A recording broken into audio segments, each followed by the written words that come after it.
Hey, everybody. Fascinating guest today, a leader in investment accounting technology. We're going to talk so many topics from AI to compliance, client experience, and the future of wealth management. Brian, how are you? Doing great today. Thanks, Evan. Nice to come on board and get a chance to catch up with you today. Yeah, thanks for being here. You have a very interesting bio and background. Maybe start with that. Introduce yourself, your background, and your journey over the last couple of decades.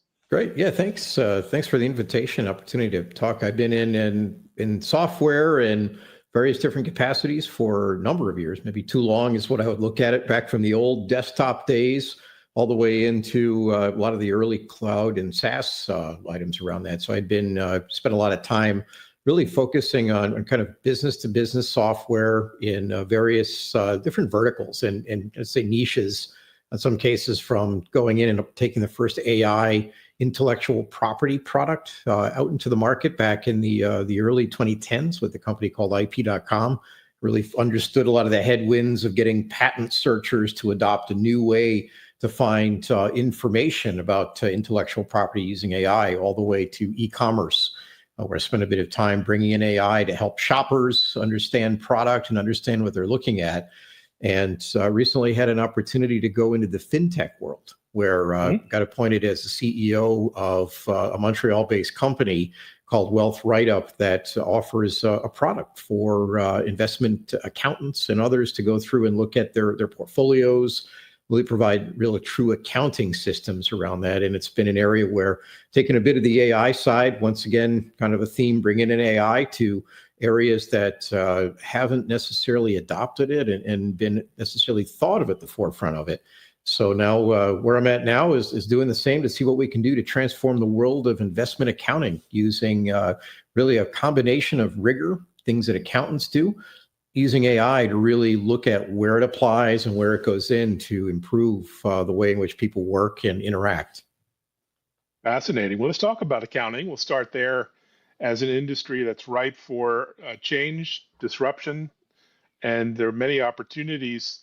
An industry that's kind of old school, right? I mean, I don't think we have ticker tape around anymore, but Maybe a few certainly places, but yeah, exactly. accountants love to do things the way they've always been done. So, talk Gen I and AI in accounting. How do you see AI specifically being used today? And what are the big opportunities to kind of reshape the field and client relationships tomorrow? Well, I think you look at it with AI. I mean, really, it's an interesting part. It's there's AI or die has been one parts where a lot of others have looked, and candidly, there are limitations, and there's areas where AI can really accelerate a lot of work as well. And we look at it from anywhere that I've been focusing on and my journeys in the past. What is automation? And really what the way is, what automation is a way to look at to say, okay, are there tasks that are repetitive, that have predictable outcomes that we can apply technology to go through and really improve the behavior of that? So ultimately, almost like going back years ago when people would take going through and digging ditches, then came front loaders, then came other ways to go in and automate that. AI really isn't much different in that part. Is what it's able to do is process enormous sums of data and come with predictable outcomes based on that. And that's how these GPTs work, and a lot of other parts on that is really statistical modeling tools. So we take that for accounting, an old school area where you deal with very precise numbers, extreme precision, extreme rigor. Then you have to apply rules. You have to apply a lot of transformations and other parts around that. And we found that there's ways to really expedite a lot of the general kind of repetitive tasks, going through and taking broker statements that people have and feeding that into an accounting system, being able to go through and look for anomalies that may occur inside of numbers and all that. So really the way I look at it is AI in the future of accounting provides a way for efficiency to be driven into the whole process. So for example, what's called a write-up, thus the name of our Wealth Write-Up for a company. A write-up is that whole process of going in, taking troves of data. So sometimes a high net worth individual, a family office, may have over 100,000 transaction items in a year: stock sales, private equity investments, basic capital calls, all these various different forms that are out there. That data has to get put in, processed, and dealt with. And historically, and even today, rooms of people will enter a lot of that data in. The problem is you look at what's the real value of that. There isn't strategic value. And that's the part we look at is what can an accountant be? When I pay for my accountant for my own business and the ones that we work with, we like to get to where they become a strategic advisor. So they can come in and say, all right, well, you're spending here, or maybe with you're taking these particular items, here's where you can have better tax treatment or other parts around there. So we see at this part, the accountants have relationships with customers. They're trusted and being additionally to where they can certify. So they have the fiduciary ability to say, yeah, these are compliant with laws, and this is really what they would sign off to, but also giving them time where they can take what might have been something to take months. And I've seen upwards of $100,000 in professional fees to go in and crunch and punch in data. And this is an area where AI, just one of many, is a way to go through and just deal with a lot of back office processes and parts like that. So that's a part where just makes it easier and just giving people that ability to automate and see things a lot faster, just to get the machine running quicker as we look at it. Brilliant. So, when it comes to accounting firms, family offices as well, they're very traditional, very cautious about adopting new technology. So why change? What's the shift towards more modern accounting, computing applications, et cetera? Yeah, it's funny you bring that in. I look at it from it's an interesting part. I can kind of go back and clearly the contracts we're signing for some of the larger Big Four and others that we work with. There's a lot around AI and how we deal with it, and you can see we're sort of figuring it out where it goes in and around that. I think the impetus is if I go back a couple of years ago and I go back to when we were bringing in AI, we didn't even use the term AI when we were selling a search engine to patent examiners and others. And it was a case where they would look at it and we had to explain in new terms. Well, this is a big data solution. This is a way where it can recognize patterns and go through and find parts there. So we were really being very evangelical about, okay, here's your approach. We had to take a very pointed point of view to get people to lean into it and look into it. And once again, another organization where there's billions of dollars at stake around patent searches and others, but we were able to demonstrate that.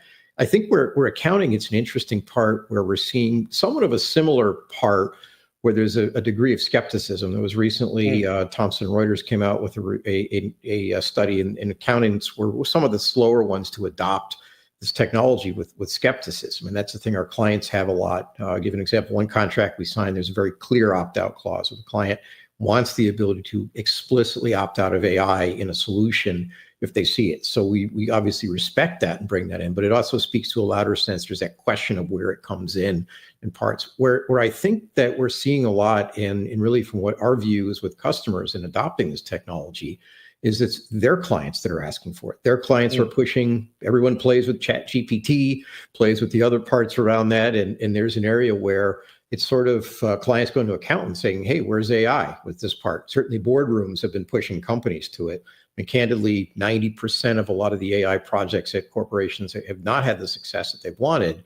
But it's an area where there's that demand that's getting pushed out there just because of, as we look at it, the belief of what it can do in other parts around that. So it is kind of interesting. Well, caution is good. Even big companies like Microsoft Copilot functions in Excel. There was an article this week warns be careful about using Copilot in Excel for any task requiring accuracy or reproducibility. So yeah, that may turn a few accountants off, but it's not just a tool for their internal or personal productivity. Gen AI and AI are being used to really enhance across the board customer experiences. But what does that mean for client experiences, which is very intimate, as you say? How does more advanced accounting software improve that client experience? Yeah, it's a good point. You look at it where it comes in. A lot of the value, it's the kind of two unlocks. There's the part where certainly there's a lot of price pressure. There's other items around that. That's where the customer experience, they're getting what they would deem better for that part. So that's a big driver. As I look at it, people love the use cases, and when you're selling a business case to a client, there's the awesome things that they love to have. And then, okay, bottom line, how do the dollars and cents actually work? Especially since we're dealing with accountants, they know this stuff inside and out as we go into. So the part we've looked at with accounting firms and others have been going in and really with clients, what's excitement is like, okay, we have this. Can I for example, if I'm going to go sell stocks and shares, can I come up with data? Well, before it might have been a whole process of taking time and looking at it and seeing that there's parts. Now they can come back with a very quick, even if it's not perfect, but a time-sensitive answer saying, yeah, we've modeled and we can see this is where you're concentrated in these stocks. You have a lot of losses here. There's a pool of data you can tap into. So the insights that once again, accountants can come back into and really reposition themselves to be strategic advisors, saying, we're the guardians of your data. We are going to sign up for really saying that this is certified. This is something that's been audited. We're also employing a lot of tools that can bring in and identify even more items, fraud opportunities and other parts there. So they really get to that area where they're going in and being able to. And part of it is just the clarity, simplicity, and confidence in what they can do for their clients at this part. So that whole experience from onboarding, where a new client comes in, maybe a high net worth individual, a family office, they're bringing in all their holding companies, all that information that's out there, digging the information, digging through it, and then being able to apply that into a tool set very quickly, where clients then can be responsive. They can give them better view. They can be more strategic. And that's part of the value that AI, it may not give you the right answer, but it can, and that's part of the caution with it. But at the same time, it can give you areas to point at and maybe help visualize and compress and compact large data sets into something that's at least tangible and reviewable at this part. Wow, that's really empowering. So, longer term, there is a fear or worry that AI will replace accountants, and that you'll have, your accounting avatar just on your laptop, and that person, that thing, does your books. So, how do you think about that challenge, and how do you position, yourself as a partner versus a replacement in the future?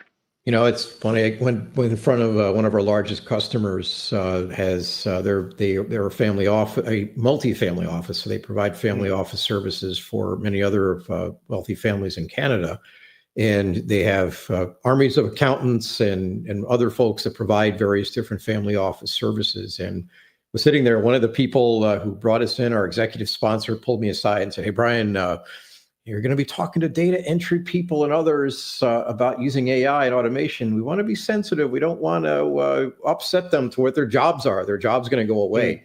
Well, the reality is, and I pointed out, I said, okay, fair enough. I'm not here to tell, hey, you guys are all irrelevant in another year or so. Part of it is I clearly, I don't think that's the case. And I look at it where AI is there. It's just like when people were digging ditches years ago, and suddenly automation came in, or people were picking crops off of the land years ago, and now there's combines, there's other items that are out there in farming that have provided massive leverage for labor and activity. So the way I look at it this is a similar thing, but for kind of the last bastion of white collar professionals. So it's absolutely going to have an impact. There's no question that where it is. And that's what's going to force is a lot of value and valuation. Okay, what are you generally doing to drive value? And can you learn these tools and understand their weaknesses and strengths that are out there around that? So kind of the man versus machine, as we would look at it from there, it's there, but those that can go in and harness it, understand it, and use it to where they can do their jobs better, so they can provide information back and forth. That was part of where I looked at it with these people inputting data. My comment to them was clear. I said, look, yeah, this is here. It's not to replace you. You're going to still have to review this information. You're still going to have to put it in, but you're not going to be keying things and getting a lot of pressure for errors. You're not a commodity. You're now a person where your brain's going to be more plugged in to look at the data that's coming in, and you can accelerate this. I mean, candidly, this customer, their business is growing 25% per annum, and it's an area where they can't hire people fast enough, and the people keying in data hate it. So now it's an area where now processing more data, getting more insights and other parts around there, they really embraced it. And I think from there, framing it and explaining it, there's parts. I think too, at the same part, back to your original question, is it going to be a GPT? There's someone who says, hey, do this accounting. There's always that view of that. And will at some point, aspects of it for certain. And I can't predict in pure certainty, but I've been doing this for 10, 15 years and looking at AI into other parts around that. There is a level of trust that us as human beings have to have around the technology. I think we have to be suspicious of what it comes out with, because it doesn't always have the right answers. So we need to upskill ourselves to understand it, interact with it, and use it. And then from there, we'll get better benefits that come out across the board. So it'll definitely benefit. But there's going to be that part where people are going to have to go in, that AI or die, as I was saying earlier, of really adopting it and bringing it into wealth management and wealth accounting, which will be a key part. And it'll change, but it'll be good. I think it will be. And the other opportunity is in multi-jurisdictional kind of areas. You live and work in Canada and the US. And there seems like so much opportunity to streamline areas like compliance and taxation and risk across jurisdictions.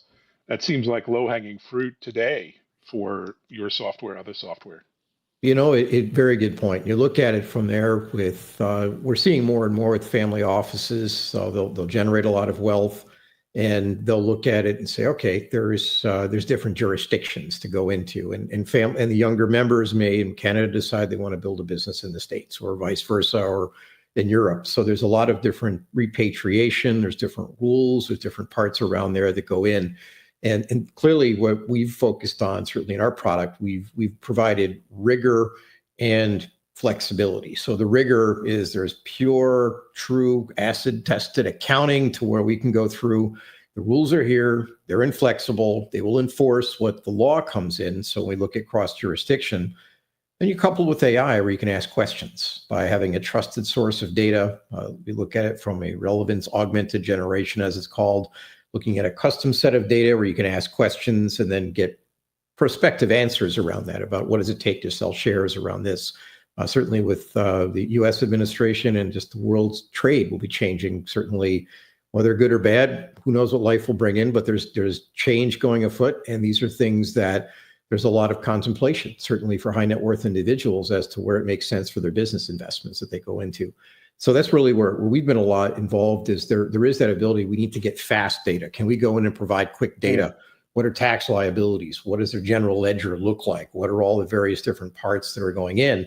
And what does it look like to have entities where you're now saying, all right, rather than having a holding company in Canada, do we put it in the US? What does it look like to move profits back and forth and other parts around that with respect to securities and other investments that may happen? And this is clearly an area that we see more and more going in. Data is going to be there. There's more and more complexity. There's definitely more and more regulations that change on a regular basis. And these are the things that, once again, years ago, people going in with Excel spreadsheets, and even before that, ticker tapes and book ledgers. Now it's an area where you're dealing with massive amounts of data between different parts that we need to go in and understand. And that's where we continue to see that. And that's a part where we're clearly, what we view that we can be a strategic partner in trying to go and help and unlock a lot of that others will go into. And it goes back to that strategic advisor aspect for us to look at as well. Got it. So over the next few years, there's something called the Great Wealth Transfer that will happen as boomers transfer wealth to their children, grandchildren. I'm sure many kids, grandkids want that to happen faster and sooner. Yeah, but exactly. Maybe describe the phenomenon or what's happening here and how it will impact, companies like yourself, but also the industry. Yeah, these are certainly in our business, working with high net worth individuals and family offices and others. There's an enormous, regardless, even if people have a family office or not, there's a lot of planning that goes in. And this is where certainly we wrote software to deal with the different forms. It's a case of, you look at, do you set up, what does it mean to sell shares? Should you have a trust at this part to go in and look at how you would go in and distribute? Are there different tax jurisdictions that make more sense where you can transfer wealth? And one of the problems that classically happened in Canada for years was the inheritance taxes, where somebody may build $1 billion company, and upon passing it down, part of it, they would have to sell the company because they couldn't afford the tax, or they'd have to sell part of it by transferring from generation to generation. So a lot of these questions are there, and it takes a lot of careful planning, but data-based planning where people can go in and look at that. So there is, exactly as boomers have worked a bit longer than other generations, into their 70s in many cases. My parents are boomers. I can attest to that part, where there is trillions of dollars that will be changing hands at this part, and clearly into different generations. So a lot of it is how do you manage around that in this part. So there's a lot of different parts with we look at with legacy and family governance as a lot of it. Sort of the from going from the first generation, the second generation, and third generation. I mean, the family offices are there to protect that generational wealth. So a lot of it is where we've gone in, we purpose built software to really help in that process of being able to put those entities together and go in and around that. That's where we've seen a real niche and a need, I mean, more than a niche in many cases.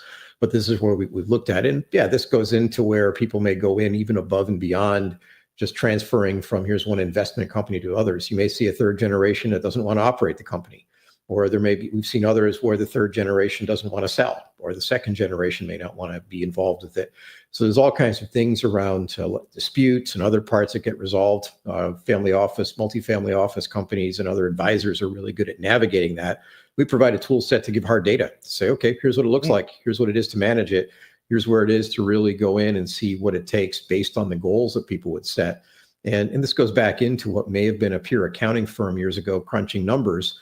Now they can shift their business to say, now we're involved in strategic advising to say, yeah, here's where you should think about your legacy, maybe philanthropic goals, succession planning, all those business services that instead of writing a $200,000 or $1 million check to just get numbers crunched, they can now get better advice and other parts around that as well. Well done. Very, very impressive. So we're headed into the busy fall run up to the end of year for many companies. What are you looking forward to? What's on your radar over the next few weeks and months? It's crazy with this market too. It's been in certainly the e-commerce market when involved with business to business and business to consumer. We always knew the fourth quarter was no technology adoption, right? Certainly after Thanksgiving in the US, Black Friday, all the way into the holidays. And in this part, we're finding with the accountant world, similar case, you have Q1, can't get a hold of anyone on the phone. They're doing taxes. They're getting things ready. In the Q2 for people that may have a March 31 year end. And there's different things. So we certainly see the busy seasons with the dips and areas from sales versus support and different parts around that. So certainly where we are now, the short term, we're getting ready into a busy season. The other is we're pretty excited with our products. We went in. Our company goes back, its heritage is 25 years. We had a desktop product that was written by accountants to deal with these problems, realizing that, okay, we've got thousands of Excel spreadsheets with stock schedules and all this. How do you even keep it in check? So 1999, they looked at it. A couple of accountants got together and said, we can use a computer to kind of put this together and ask more simplistic questions or more structured questions to accounting professionals to come up with that.